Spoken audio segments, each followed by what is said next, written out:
We're going to take you to a live shot of the Gaza skyline where it's just after midnight there. Last night, Israel told more than 1 million Palestinians in northern Gaza to move south, signaling a ground assault is likely coming.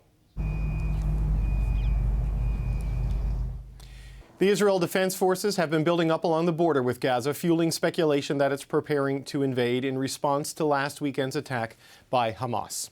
We're going to bring you an update from the ground now. The CBC's Paul Hunter is in East Jerusalem. So, Paul, you have been to Gaza many times in your career. How realistic is this evacuation to you?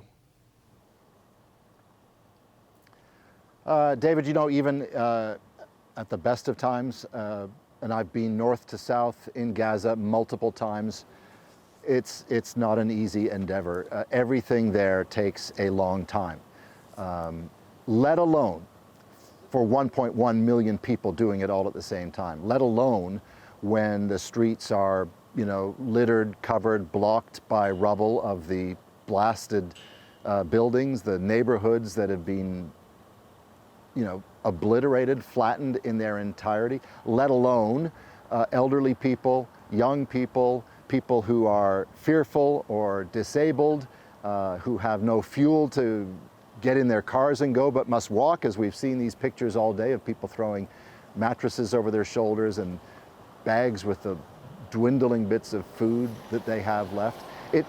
On its face, it seems like madness to think this could happen. And then to have 1.1 million people, if they can get down to the south, actually fit, right? I mean, Gaza is jammed with people as it stands.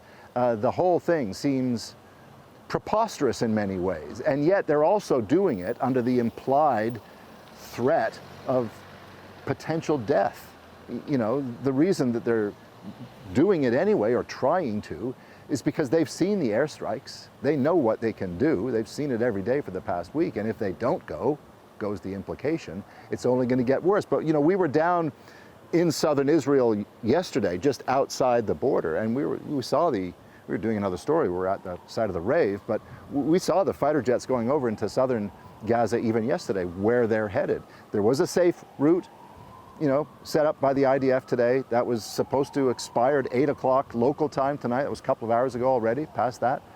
Nobody knows what it means now that that deadline has passed, as they try to, you know, in a panicked state of mind, get down there. It's, as I say, it's the concept alone is preposterous, having been there many times myself. You know, you're right about the space challenges too, Paul. We spoke to a Canadian woman who's in southern Gaza right now in a house owned by her family, and there are 200 people in a single 3-story house. So that gives you an idea of the challenge there. So the civilians, obviously a factor in this. So are the hostages. What do we know about the hostages that Hamas has?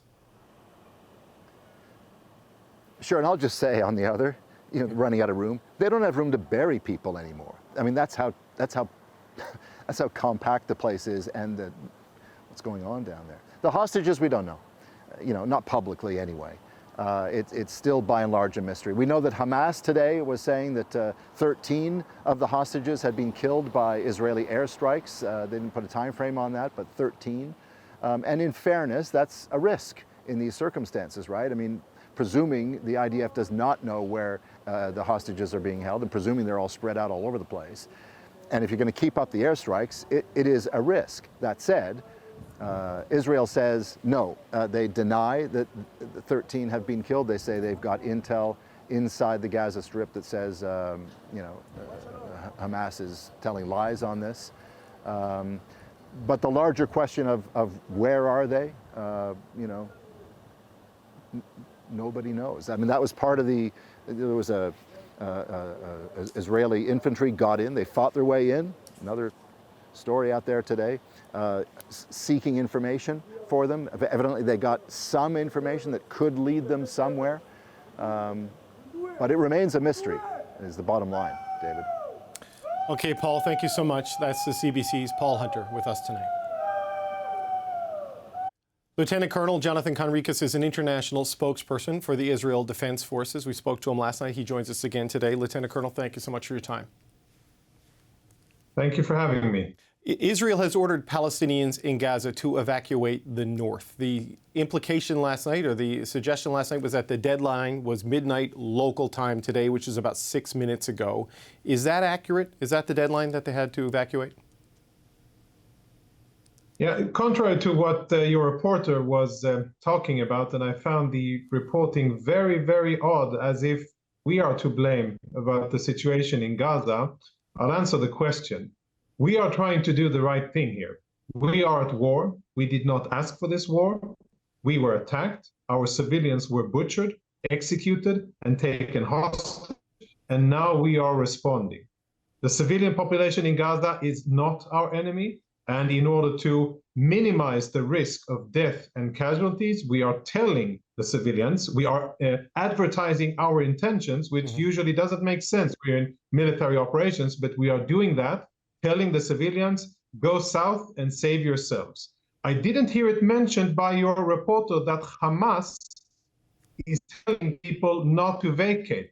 How could that not be reported? Because I think that's a very vital piece of information. The very same organization that butchered our civilians and governs the Gaza Strip then tells their civilians not to vacate. We are telling them, out of a respect for their lives, to vacate. Now, how absurd is that?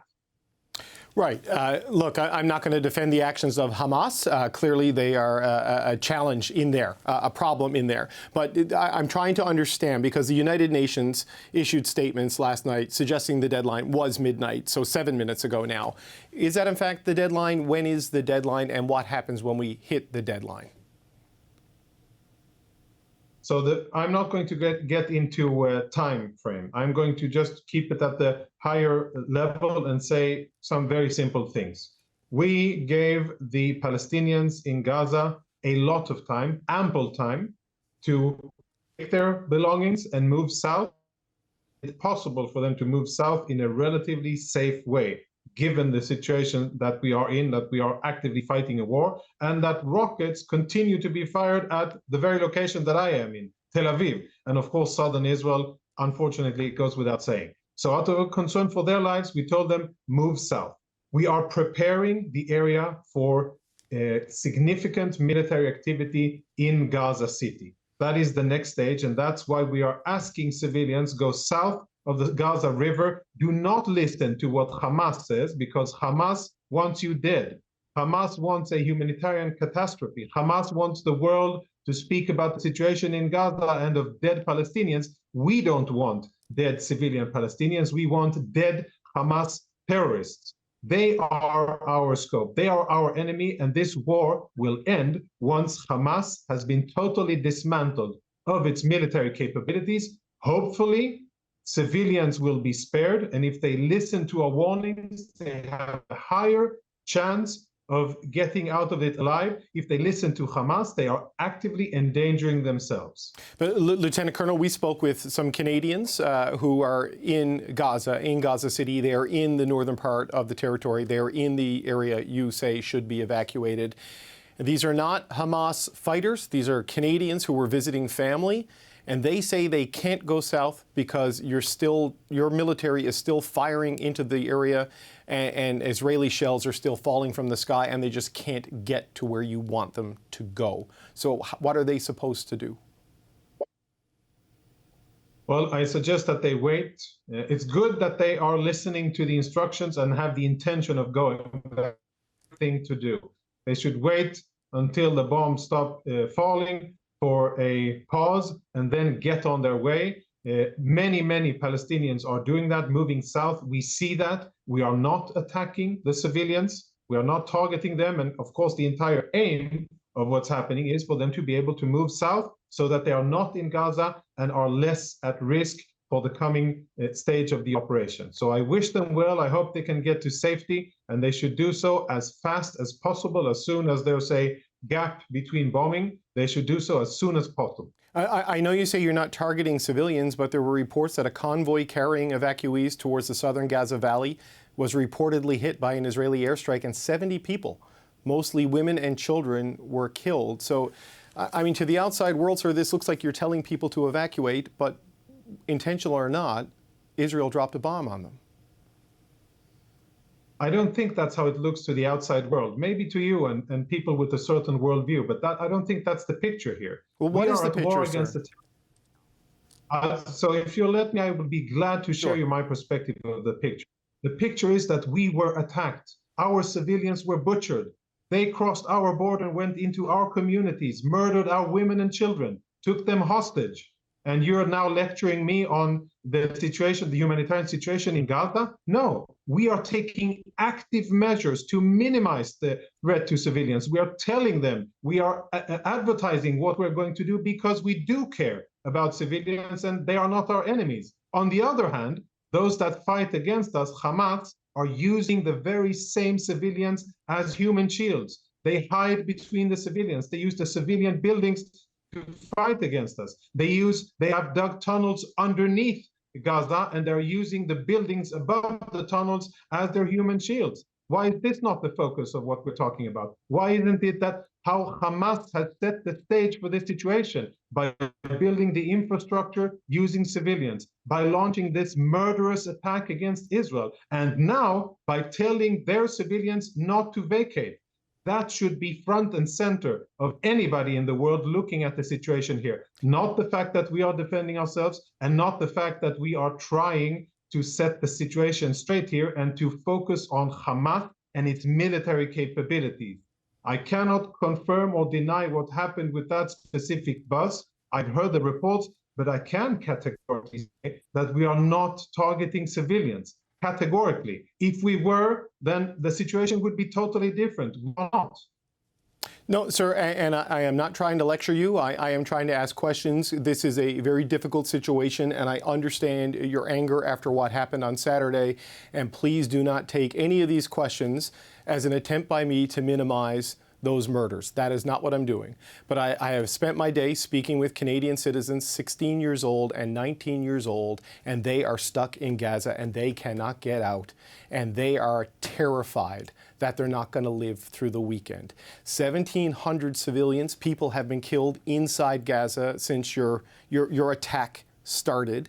And I know your intent is to eradicate Hamas, but there has already been significant collateral damage. A journalist crew was killed in Lebanon today. So this is why I ask these questions, not to lecture and not to minimize what has happened to your country. Listen, I understand that it's your job to ask questions, but I think the choice of questions really has importance here. And I understand that civilians who are there are afraid and concerned. But look, on the other side, we evacuated all of the Israeli citizens in southern Israel. The places are empty. It's ghost towns. All of the communities around the Gaza border, they're empty.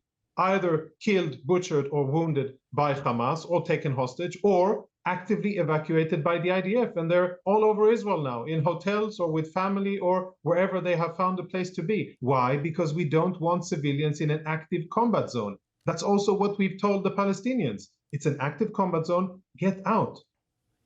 So on that, how do they get out? So I know you've told them to evacuate from the north to the south, but your military operations have continued, and people have said it's not safe for them to go out because they don't know when when a bomb is going to fall from the sky. Whether you're targeting them or not, they're afraid.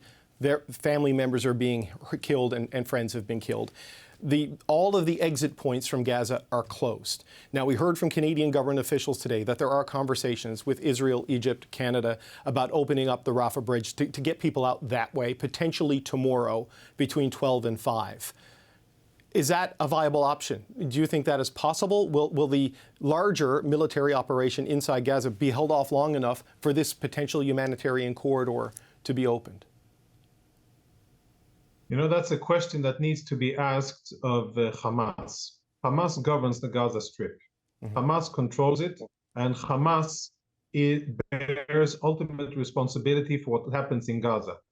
Hamas initiated this war. They launched the attack on Israel, and Hamas continue to fight against Israel as the fighting on goes. They continue to fire rockets at our civilians. An hour and a half ago, there was a rocket alarm in Tel Aviv, where I am, and millions of Israelis rushed to their shelters in the middle of Shabbat dinner, and you speak about fear and anxiety of the Canadian nationals in Gaza. Well, there's fear and anxiety and death in Israel. Yes, sir. And we have spoken to Canadian-Israeli dual nationals who were there and have fled it. Our reporters have been to the scene of the music festival and reported on the slaughter and the massacre that happened there. I know you're probably not watching all of our coverage. I appreciate that, but I want to assure you that we are telling that side of the story as well. But you know, our humanity has to go in a lot of directions, and there are innocent people in Gaza. You say this yourself, that they are not your enemies, right? Yes, exactly. Humanity should go two directions, and our humanity is the fact that we are telling them, go to the stay clear of Gaza City because we're going to operate there. That is an actual expression of our humanity, which is in such sharp contrast to the lack of humanity of our enemies. Not only do they target our civilians, but they use their civilians in order to protect themselves. Hamas uses Gazan civilians in order to protect themselves. And I think it is despicable. That should be the front and center of the entire conversation about what's going on here. Yes, there's always two sides to a story, but one side has been attacked, has suffered 1,300 casualties and didn't want this war. And the other side knowingly went into our cities and butchered our civilians. And they continue to fire rockets, and they continue to hold our hostages. Men, women, children, and elderly. So there is no moral parity between us and Hamas. Respect for civilians wherever they are. I understand that, but listen, we are at war. We cannot be expected to forfeit our ability to defend ourselves just because a terrorist organization has rigged the entire Gaza Strip to serve its military goals. We have to totally, fundamentally change the situation in Gaza, and we have to rid our southern border of this cancerous threat that Hamas is. We cannot continue to live like this. We cannot allow an organization that is as vicious and as murderous as ISIS was in its heyday to continue to live and see the light of day for even one day after this war is over. We cannot be allowed to do it, and we shouldn't be expected to either. Right, and look, Lieutenant Colonel, like Hamas is not going to speak to us, right? We're not able to ask them any kind of questions the way you are willing to come on and take these questions from us, which I do appreciate. So I know you say in terms of the southern exit, that is a question for Hamas. The limitations are what they are. So just as a final question to you, should Hamas allow people to get there? Would the IDF facilitate a humanitarian corridor into Egypt to help foreign nationals get out of this area? I'll do you one better. What Hamas should do is to stop fighting, return our hostages, surrender unconditionally, and Yahya Sinwar and all of his other commanders and political leaders of Hamas should surrender without condition. That would be the best humanitarian step anybody could take in Gaza, and it would save countless lives. Lieutenant Colonel Jonathan Conricus of the Israeli Defense Forces, thank you so much for your time. We appreciate you taking our questions. Thank you. Thank you.